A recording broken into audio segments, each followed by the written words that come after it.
Hello guys, welcome to our channel. నేను మీ anchor Teja. ప్రస్తుతం మనతో పాటు సీనియర్ జర్నలిస్ట్ భరద్వాజ్ గారు ఉన్నారు. ఆయనతో మాట్లాడతాం. నమస్తే సార్. నమస్తే. సో విజయవాడకి వరదలు వచ్చిన తర్వాత ప్రతిపక్ష పార్టీల నుంచి కొన్ని విమర్శలు అయితే వస్తున్నాయి. ఎందుకంటే అమరావతి కాదు, అది ఒక భ్రమరావతి, అదంతా కూడా ఒక భ్రమ, అది ఎప్పటికీ రాజధానిగా అయ్యే అవకాశం లేదు అని వాళ్ళు చెప్తున్నారు. ఎందుకంటే అమరావతి అంతటికి కూడా కృష్ణానది వరదలు వచ్చాయని చెప్తున్నారు. అంటే దాని గురించి మీరేం చెప్తారు?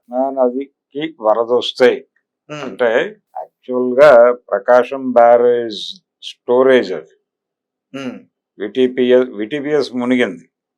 విటిపిఎస్ అంటే థర్మల్ పవర్ కేంద్రం, అది Narla Tatarao thermal power centre. అది మునిగింది. అది మునిగింది అంటేనే ప్రమాదం తీవ్ర స్థాయిలో ఉందనేది అర్థం. దానికోసం పెట్టిన వాటర్ అది. అది ఓవర్ఫ్లో అయితే ఎటు వస్తుంది? అమరావతి వైపే వస్తుంది. అంటే వీళ్ళు చెప్తున్నటువంటి ఇప్పటి అమరావతి పాత అమరావతి కాదు. పాత అమరావతి కూడా కృష్ణానది ఒడ్డునే ఉంటుంది. అది కూడా దానిలోకి అమరావతిలోకి నీళ్లు వచ్చినాయి. అయితే ఇప్పుడు రాజధానిగా చెబుతున్నటువంటి అమరావతి ప్రాంతం, ఈ వెలగలేరు ఇవన్నీ కూడా అటువైపుకే పంప్ అవుతుంది ఆ వాటర్. అంటే మధ్యలో రెండు కాలువలు ఉన్నాయి, అవి కూడా నిండుతాయి. నిండి ఆ వాటర్ అంతా ఇటే ఫ్లో అవుతుంది. కట్ట మీద నిర్మాణాలు జరిపారు గతంలో, కృష్ణానది కట్ట మీద. అక్కడ మంతెన సత్యనారాయణ రాజు గారి ఆశ్రమం ఉంది, జిఆర్ స్వామిది ఒక ఆశ్రమం ఉంది. అటువైపు సీతానగరంలో ఉంటుంది అది. ఈ మంతెన సత్యనారాయణ రాజు గారిది ఇటువైపుకి ఉంటుంది. అంటే ఈ అమరావతి వెళ్లే రోడ్డులోనే ఉంటుంది అది, మంతెన వారిది. దాని పక్కన లింగంనేని వారి గెస్ట్ హౌస్ ఏదో ఉంది, దాంట్లో ముఖ్యమంత్రి గారు ఉంటున్నారు, చంద్రబాబు గారు. ఆ పక్కన ఇంకో ఇంట్లో లోకేష్ గారు ఉంటున్నారు. అంటే ప్రస్తుతం కట్ట మీద నుంచి వాటర్ ఓవర్ఫ్లో అయ్యి వచ్చిన మాట వాస్తవం. సో ఇవన్నీ కూడా ప్రమాదంలోనే ఉన్నాయి, ముంపుకు గురయ్యాయి.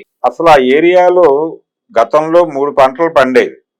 ఎందుకు పండేవి అంటే అది నది ఒడ్డున ఉన్న ప్రాంతం కాబట్టి దానికి ఆ వెసులుబాటు ఉంది, నీటి సరఫరా ఉంది. దాంతోపాటు కొంచెం సాగుకి అనువైనటువంటి ల్యాండ్ అది. అక్కడ నిర్మాణాలు జరపడం ప్రమాదం.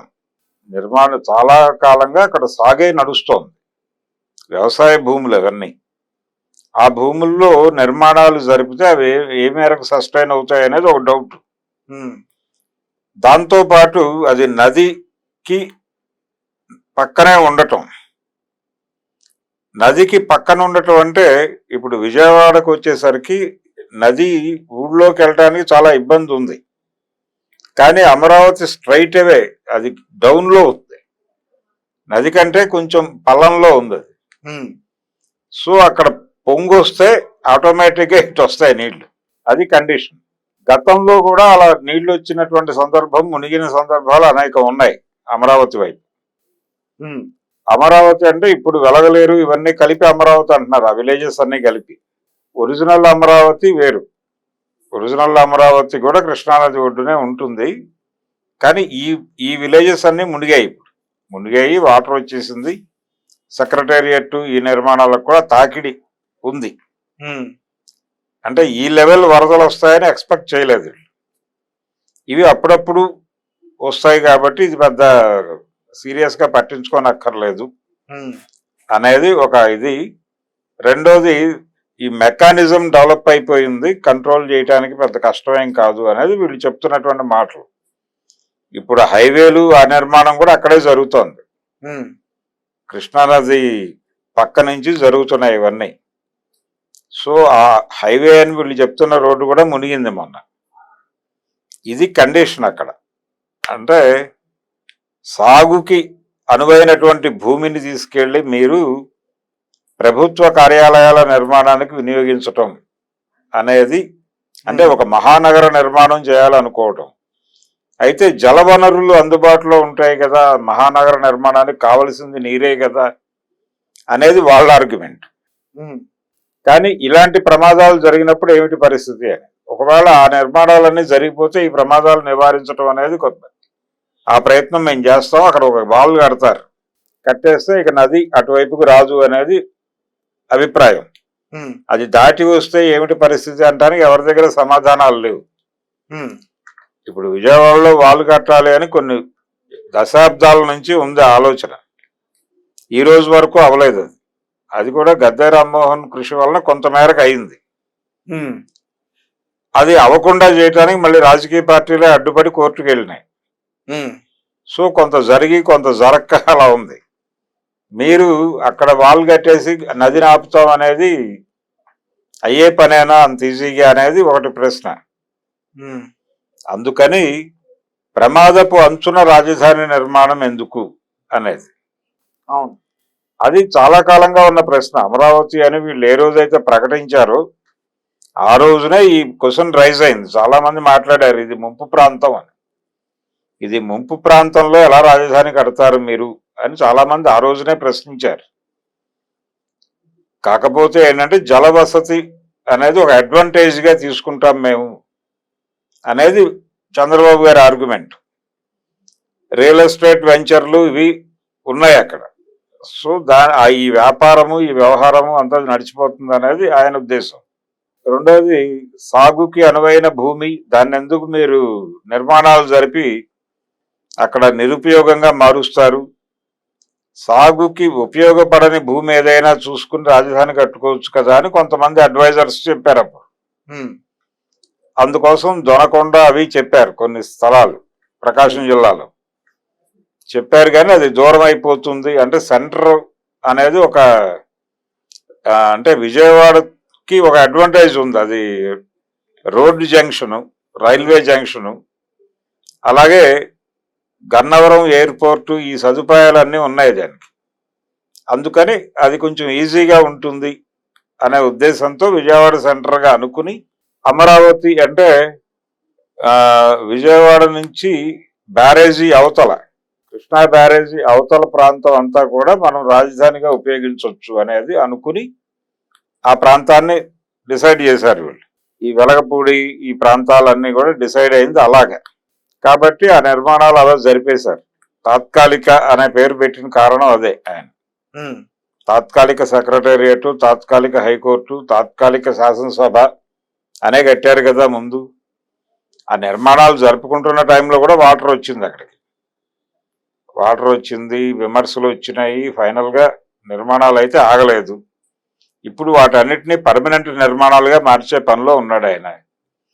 వచ్చే ఎన్నికల లోపు అన్ని నిర్మాణాలు కంప్లీట్ చేసి అక్కడ నుంచి రాజధానిని కదిపే అవకాశం ఎవరికి లేకుండా చేయటం కోసం కష్టపడుతున్నాడు చంద్రబాబు. తద్వారా ఆ ప్రాంతంలో తమకి సంబంధించినటువంటి వ్యాపారాల స్థిరీకరణ చేసుకోవాలనేది ఆయన ఉద్దేశం. సో ఆ యుద్ధం ఏదో ఆయన చేస్తున్నాడు. కానీ అది ఎప్పటికైనా ముంపు ప్రాంతమే. ముంపు ప్రాంతం అనే దానిలో ఎవరికి ఏ రకమైనటువంటి సందేహాలు అక్కర్లేదు. దాన్ని ఎలా సెటిల్ చేస్తారు, ఎలా ఆ భయం నుంచి జనాల్ని బయటకు తీసుకొస్తారు అనేది చూడాలి. నిన్న టీవీ ఛానల్స్ ముందుకు వచ్చి మాట్లాడారు చాలా మంది. ఆ మాట్లాడిన వాళ్ళల్లో ప్రధానమైన ఎలిగేషన్ అండి, ఇది చాలా సురక్షితమైన ప్రాంతం అని మాతో స్థలాలు కొనిపించారు. ఇప్పుడు ఆ బుడమేరు సింగనగర్ అవతల మునిగినటువంటి ప్రాంతాల్లో ఇళ్లు కొనుక్కున్న వాళ్ళు, స్థలాలు కొనుక్కుని ఇళ్లు కట్టుకున్న వాళ్ళు మాట్లాడారు మీడియా ముందుకు వచ్చి. ఏది ఆంధ్రప్రభ కాలనీలు ఇలాంటి చోట్ల ఇది సురక్షితమైన ప్రాంతం అనే చెప్పి అన్ని అనుమతులు ఉన్నాయని కదా చూపించి మాతో కొనిపించారు, మేము కొనుక్కున్నాం. తీరా ఇక్కడ ఇల్లు కట్టుకుంటే ఇక్కడ మునిగిపోవటం కోసం ఇల్లు కట్టుకున్నామని ఇప్పుడు అర్థమైంది అని మాట్లాడారు. ఇప్పుడు అదే సందర్భం అక్కడ కూడా వచ్చే అవకాశం ఉంది కొంతకాలం తర్వాత. ఓకే, ఇక్కడ ముంపు అనేది ఇప్పటి గొడవ కాదు కదా. బుడమేరు ముంపు అనేది ఇప్పటి గొడవ కాదు. అది బ్రిటిష్ వాళ్ళు ఉన్నప్పటి నుంచి ఉందా గొడవ. అప్పటి నుంచి పరిష్కారం కాదు. మీరు ఎలా పరిష్కారం చేస్తారు? అక్కడ చేయటానికి మీ దగ్గర ఉన్న యాక్షన్ ప్లాన్ ఏమిటి? అది ఏమైనా ఇంప్లిమెంట్ చేశారా? మళ్ళీ మీరు మొదలుపెట్టిన తర్వాత ఇంత గ్యాప్ తర్వాత కూడా ఇంకా ప్రమాదం ఉందని ఇప్పుడు కూడా తెలిసింది కదా స్పష్టంగా. కాబట్టి అమరావతికి ముంపు ప్రమాదం లేదు అనేది ప్రజలకి వివరించాల్సినటువంటి బాధ్యత తెలుగుదేశం ప్రభుత్వానికి ఖచ్చితంగా ఉంది. ఇప్పటికీ ఉంది, ఎప్పటికీ ఉంటుంది కూడా. అందుకని ఈ విమర్శలు వస్తున్నాయి. విమర్శలు రాకుండా ఎలా ఉంటాయి? వైసీపీ వాళ్ళు 3 రాజధానుల సిద్ధాంతం పెట్టినప్పుడు విమర్శలు వచ్చినాయి కదా. అలాంటి విమర్శలే ఇప్పుడు వస్తున్నాయి. నిజానికి మొదటే అనుకున్నట్టుగా ముంపు ప్రాంతం కాకుండా వ్యవసాయ ఉపయోగం లేనటువంటి ప్రాంతం ఏదైనా చూసి ఆ ఏరియాలో రాజధాని నిర్మాణం జరిపుంటే, అంటే ముఖ్యంగా ఆ దొనబండ ఏరియాలో గనక చేసుంటే కొంచెం బెటర్గా ఉండుండేది. ఇప్పుడు అంతా అయిపోయింది, మొదలైపోయింది యాక్టివిటీ. ఇప్పుడు ఏది వెనక్కి వెళ్ళే పరిస్థితి లేదు.